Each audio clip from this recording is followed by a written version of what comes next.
धूप में रेल की पटरी के पास कुशल का छोटा सा घर है। पास ही खेतों में चने के पौधे लहलहा रहे हैं। जहाँ कुशल पढ़ाई में डूबा है, वहीं उसकी माँ लक्ष्मी चूल्हा जला रही है और पिता प्रताप काम पर जाने की तैयारी कर रहे हैं। कुशल, ओ कुशल, बेटा बस भी करना। रात भर से तो उस किताब को सीने से लगाए बैठा है। सुबह हो गई है, थोड़ा हाथ मुंह धोकर नाश्ता कर ले। बस थोड़ा सा बाकी है माँ, ये आखिरी चैप्टर खत्म कर लो फिर उठूंगा। इस बार 12वीं की परीक्षा में मुझे बहुत अच्छे नंबर लाने, ताकि हमारे दिन बदल सके। मेहनत तो तू बहुत कर रहा है बेटा, पर शरीर का भी तो ध्यान रख, खाली पेट दिमाग न चलता। उसी समय प्रताप अपनी पुरानी साइकिल लेकर बाहर आता है। उसके चेहरे पर थकान और चिंता साफ दिख रही है। लक्ष्मी, मेरी पोटली कहाँ है? आज कारखाने में जल्दी पहुंचना है। सुना है आज काम बहुत ज्यादा आने वाला है। ये लीजिए। पर सुनिए, आज आसमान तो देखो कैसी आग उगल रहा है। बाहर बहुत लू चल रही है, अपना ख्याल रखिएगा। गरीब के लिए क्या गर्मी और क्या सर्दी लक्ष्मी। काम नहीं करेंगे तो इस घर का चूल्हा कैसे जलेगा? कुशल की पढ़ाई का खर्च, घर का राशन, सब इसी कारखाने से तो आता है। बाबा आप चिंता मत कीजिए, मैं जल्दी ही कुछ काम ढूंढ लूंगा ताकि आपको इतनी तकलीफ ना हो। नहीं बेटा, तू बस अपनी पढ़ाई पर ध्यान दे। जब तक मेरे शरीर में जान है, मैं तुझे कोई कमी नहीं होने दूंगा। अच्छा लक्ष्मी, मैं चलता हूँ। कुशल का ध्यान रखना और इसे ज्यादा धूप में बाहर मत जाने देना। प्रताप अपनी साइकिल लेकर धूल भरे रास्ते पर निकल जाता है। दोपहर की तपिश में कारखाने की मशीनों का शोर गूंज रहा है। पसीने से तरबतर प्रताप थकान और गर्मी बर्दाश्त नहीं कर पाता। अचानक उसकी आंखों के सामने अंधेरा छा जाता है और वो लड़खड़ाकर मशीन के पास गिर पड़ता है। अस्पताल में डॉक्टर प्रताप की रिपोर्ट चेक करते हैं। डॉक्टर साहब, मेरे पति कैसे हैं? वो कुछ बोल क्यों नहीं रहे? लक्ष्मी जी, प्रताप की जान तो बच गई, पर अब ये कभी भारी काम नहीं कर पाएंगे। इन्हें लंबे आराम की जरूरत है। लक्ष्मी और कुशल डॉक्टर की बात सुनकर सुन्न हो जाते हैं। तभी कारखाने का मैनेजर हाथ में एक लिफाफा लिए वार्ड में दाखिल होता है। नमस्ते डॉक्टर साहब। प्रताप भाई, अब कैसी तबीयत है आपकी? मैनेजर साहब, आप यहाँ? देखिए बहन जी, प्रताप ने सालों तक हमारी कंपनी के लिए अपनी जान लगा दी। आज जो उनके साथ हुआ, उनका हमें बहुत दुख है। कंपनी की तरफ से ये 40,000 रुपए का हिसाब है, ये रखिए इनके इलाज के लिए। साहब, क्या ठीक होने के बाद ये फिर से काम पर आ पाएंगे? माफ कीजिएगा, डॉक्टर ने कह दिया कि ये भारी काम नहीं कर सकते और कारखाने में ऐसा कोई काम नहीं है जो बिना मेहनत के हो सके, तो आप लोग अपना ख्याल रखिएगा। मैनेजर वहां से चला जाता है। लक्ष्मी लिफाफा हाथ में लिए ठगा सा महसूस करती है। देखा लक्ष्मी, देखा तुमने, एक पल में उन्होंने कैसे पराया कर दिया। अब ये 40,000 रुपए तो दवाइयों और अस्पताल के बिल में ही खत्म हो जाएंगे। आगे का क्या होगा? हमारा घर, हमारा खाना, सब कैसे चलेगा? बाबा आप चिंता मत कीजिए, अब मैं संभालूंगा। कुशल की आंखों में अब दुख नहीं, बल्कि परिवार को बचाने की एक जिद है। 4 महीने बाद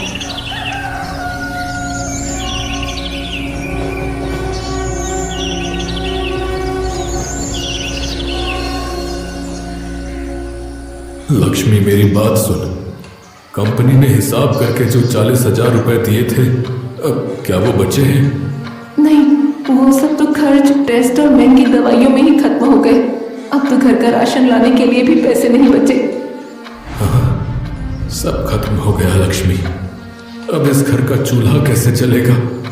कुशल की पढ़ाई, उसका भविष्य, सब मेरी वजह से अंधेरे में चला गया। नहीं बाबा, आप ऐसा मत कहिए। आपने आज तक हमारे लिए अपना खून पसीना एक किया है। अब मेरी बारी है, आप बस चुपचाप आराम कीजिए। पर बेटा, तेरी पढ़ाई, तेरा सपना। माँ, पढ़ाई के साथ साथ मैं इस घर की जिम्मेदारी भी संभालूंगा। मैं वादा करता हूँ कि बाबा को दवाई और तुम्हें रोटी की कमी नहीं होने दूंगा। मैं आज से ही काम की तलाश शुरू करूंगा। कुशल की आंखों में एक नया संकल्प दिखाई देता है, जबकि लक्ष्मी असहाय होकर अपने पति की ओर देखती है। शाम ढल चुकी है। आंगन में बीमार प्रताप बेबस होकर खाट पर लेटा है और लक्ष्मी उदास बैठी खाली बर्तनों को देख रही है। घर में गहरा सन्नाटा है। तभी टहलते हुए कुशल के दिमाग में कुछ आता है और वो अचानक रुककर माँ के पास बैठ जाता है। माँ, मैंने बहुत सोच लिया है। हाथ पर हाथ धरे बैठने से भूख नहीं मिटेगी। हमारे खेत में जो चने और मसाले उगाए जाते हैं वो बहुत ही उम्दा और ताज़ा है। उन चनों का हम क्या करेंगे बेटा? घर में तो नमक खरीदने के भी पैसे कम पड़ रहे हैं। यही तो मैं कह रहा हूँ। हमारी जमीन के चने और आपके हाथों का वो खास जादुई मसाला, अगर मैं इन्हें मिलाकर मसाला चना बनाऊं और स्टेशन पर जाकर बेचूं तो लोग जरूर खरीदेंगे। क्या तू स्टेशन पर जाकर चिल्ला कर चना बेचेगा? नहीं बेटा, तू अभी बहुत छोटा है, तेरे पढ़ने की उम्र है, लोग क्या कहेंगे? माँ, जब घर में रोटी नहीं होती ना तो लोगों की बातें पेट नहीं भरती। बाबा बीमार है, दवाइयों का खर्च पहाड़ जैसा है। अगर मैं आज बाहर नहीं निकला तो हम सब भूखे मर जाएंगे। आप बस अपने हाथों से वो खास मसाला तैयार कर दो ना। लेकिन तेरी 12वीं की परीक्षा, तेरा साल बर्बाद हो जाएगा कुशल। नहीं होगा माँ, मैंने सब तय कर लिया है। मैं सुबह जल्दी उठकर चने तैयार करूंगा, दिन भर स्टेशन और ट्रेनों में उन्हें बेचूंगा, फिर शाम को घर आकर रात के सन्नाटे में अपनी पढ़ाई करूंगा। थकावट होगी पर हार नहीं मानूंगा। और लक्ष्मी, उसे जाने दो। मेरा बेटा समय से पहले बड़ा हो गया है। कुशल, अपनी हिम्मत कभी मत हारना बेटा। आप बस आशीर्वाद दीजिए बाबा। कल सुबह की पहली ट्रेन के साथ मेरा काम शुरू होगा।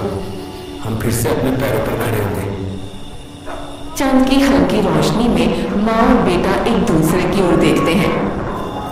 लक्ष्मी भारी मन से चने भिगोने चली जाती है। कुशल के चेहरे पर अब मासूमियत नहीं बल्कि एक योद्धा की गंभीरता है।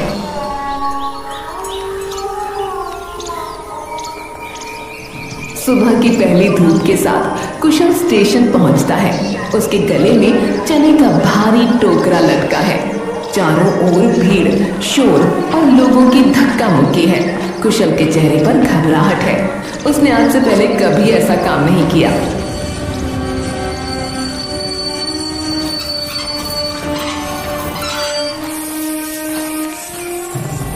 गरम चना, मसाला चना, ताजा और चटपटा चना, एक बार खाकर देखिए साहब, घर के मसालों से बना है।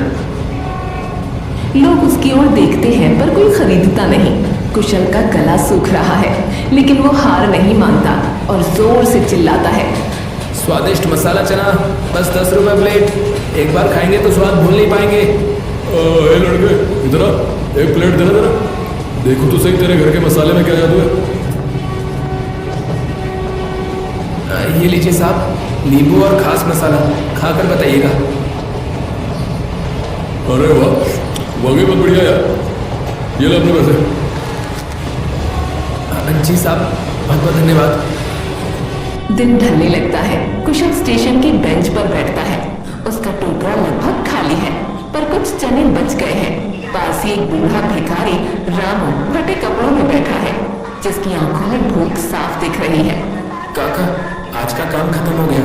ये थोड़े चने बचे हैं, आप रख लीजिए, भूखे मत सोइएगा। मेरे लिए? अरे बेटा, लोग तो यहाँ दुत्कार देते हैं पर तुमने तो अपना हिस्सा दे दिया। नहीं काका, बांटकर खाने में ही बरकत है, आप खाइए। बेटा, तू बहुत बढ़िया है।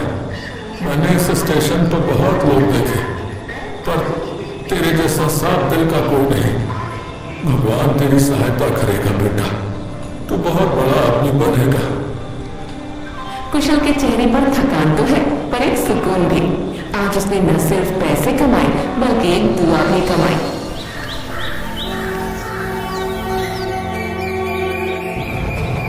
कुशल अपनी टोकरी लेकर मेहनत से एक एक यात्री को चना बेच रहा था। तभी मोती बासी समोसे लेकर घुसा। वो देखता है कि ज्यादातर यात्री कुशल से ही चना खरीद रहे हैं। जोगरे, हट यहाँ से, ये बोगी मेरी है। यहाँ मैं सालों से बेच रहा हूँ, तू कहाँ से नया उस्ताद बन गया? मोती भाई ट्रेन तो सबकी है, मैं अपना काम कर रहा हूँ, आप अपना कीजिए। जवान लड़ाता है तेरे जैसे कल क्या लड़के की वजह से मेरी बोनी नहीं हो रही। इसी वक्त यहाँ से दबा हो जा वरना ठीक नहीं होगा। अरे भाई झगड़ा क्यों कर रहे हो? उसे अपना काम करने दो, उसका चना ताजा है इसलिए हम ले रहे हैं। भाई आप बड़े हैं इसलिए मैं चुप हूँ, पर काम करना मेरा हक है और मैं यहाँ से नहीं जाऊँगा। ठीक है, बहुत हिम्मत आ गई ना तुझमें। अब देख मैं तेरा क्या हाल करता हूँ। स्टेशन के कोने में मोती और पांचू छिपे हैं। मोती कुशल की तरक्की से चलता है क्योंकि लोग उसके बासी खाने की बजाय कुशल के ताजा चने पसंद करते हैं। दोनों शातिर दिमाग अब उसे फंसाने की ताक में है। देख रहा है पांचू, इस कल के आए झोंगरे ने आसमान सिर पे उठा रखा है। जब से आया मेरी टोकरी की तरफ कोई मुड़ के भी नहीं देख रहा है। ये नया लड़का हमारे बरसों की कमाई खा रहा भाई। शांत हो जा भाई मोती, शांत हो जा शांत। मेहनत करने वालों को सीधा रास्ता बहुत भारी पड़ता है समझे। और सुन, हमारे पास तो टेढ़े रास्ते बहुत है। अबे यार मुझे कोई रास्ता वास्ता नहीं चाहिए। मुझे ये लड़का स्टेशन से बाहर चाहिए। इसकी शक्ल ही गंदी है भाई।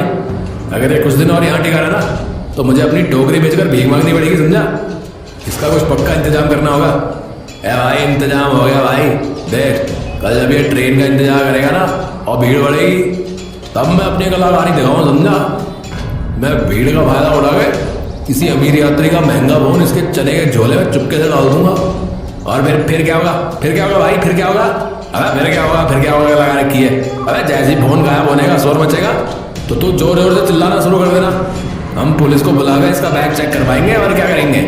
रंगे हाथों पकड़ा जाएगा ना तो कोई ना इसकी सफाई चलेगा और ना कोई इसकी ईमानदारी पे यकीन करेगा समझा।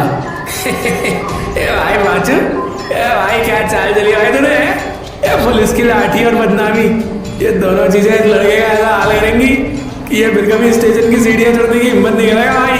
भाई सही है, कल इसका आखिरी दिन होगा। भाई तैयार है मोती भाई, कल स्टेशन में तमाशा बड़ा होने वाला है, देख लियो। दोनों अपनी इस काली योजना पर हंसने लगते हैं जबकि बेखबर कुशल दूर खड़ा अपने परिवार के बेहतर भविष्य के सपने बुन रहा है। साजिश का जाल बिछ चुका है।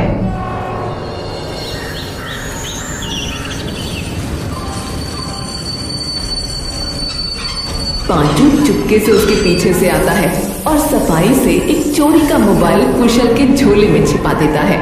योजना के सफल होते ही अचानक प्लेटफॉर्म पर शोर मचने लगता है। हाँ?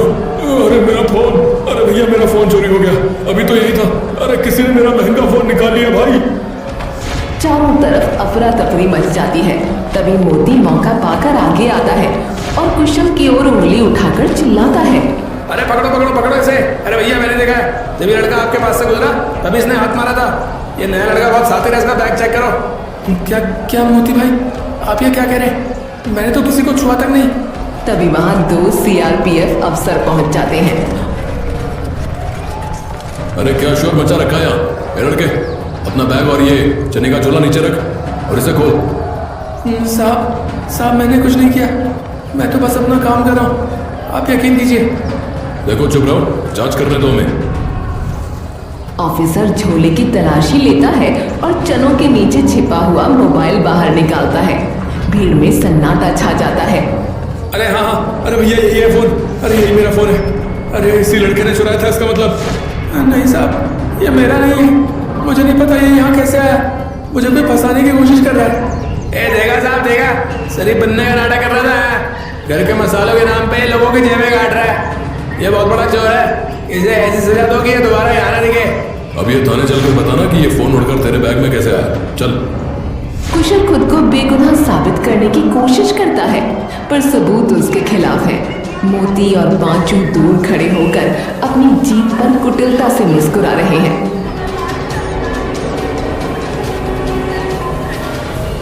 प्लेटफॉर्म पर सन्नाटा छा गया है। कुशल घुटनों के बल बैठा रो रहा है जबकि CRPF अफसर उसे ले जाने की तैयारी कर रहे हैं। मोती और पांचू अपनी जीत का जश्न मना रहे हैं। तभी भीड़ को